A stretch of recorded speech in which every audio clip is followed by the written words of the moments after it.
¿Qué tal? Buenos días, auditorio del Universo de la Noticia, lunes 7 de octubre del 2019. Bueno, pues hoy en su columna Historias de Reportero que se publica en el Universal, Carlos Loret de Mola, pues afirma que Eduardo Medina Mora fue presionado para renunciar a su magistratura. Aquí la columna publicada el día de hoy en el Gran Diario de México. Dos distintas fuentes confiables con acceso privilegiado a los más altos círculos del poder me confirman que hace unos días el polémico ministro Eduardo Medina Mora recibió un mensaje desde la élite del Ejecutivo. Renuncia a tu asiento en la Suprema Corte de Justicia de la Nación o los procesos que se han abierto en la Unidad de Inteligencia Financiera y la Fiscalía General de la República conducirán a tu encarcelamiento y al de tus hermanos. Medina Mora no la pensó. Sacó la bandera blanca y en una carta sin fecha y de 2 párrafos que no explican el porqué de su salida, presentó su renuncia a la Suprema Corte de Justicia de la Nación. El jueves que sucedió esto, me cuentan, el ministro presidente de la Corte, Arturo Saldívar, tuvo que hacer una visita a Palacio Nacional. Vale la pena recordar que la llegada del presidente López Obrador al poder pareció condenar desde un inicio los destinos de Medina Mora. Fueron acérrimos rivales políticos, era públicamente conocido.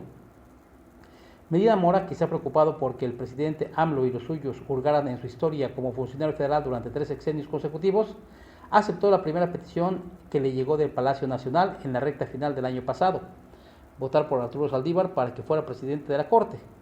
Se resistió, pero por poco tiempo. Le hablaron fuerte y entendió. Se interpretó siempre que él votaría como parte de un bloque anti-Saldívar, un bloque que se asumía en contra del presidente López Obrador, con los ministros Luis María Aguilar, Alfredo Gutiérrez, Alberto Pérez Dayán, Jorge Mario Pardo y Margarita Luna. Calculaban que con el voto de Medina Mora tendrían 6 de los 11 posibles y uno de ese grupo podría ser presidente de la Corte, Gutiérrez, Pérez Dayán o Pardo. Pero desde Palacio Nacional se activó la operación política a favor del ministro Arturo Saldívar, más cercano al nuevo gobierno, tanto en lo personal como en el discurso. Y así, tras esa resistencia inicial que fue hábilmente desactivada desde el poder, el ministro Medina Mora comprometió su voto para Saldívar.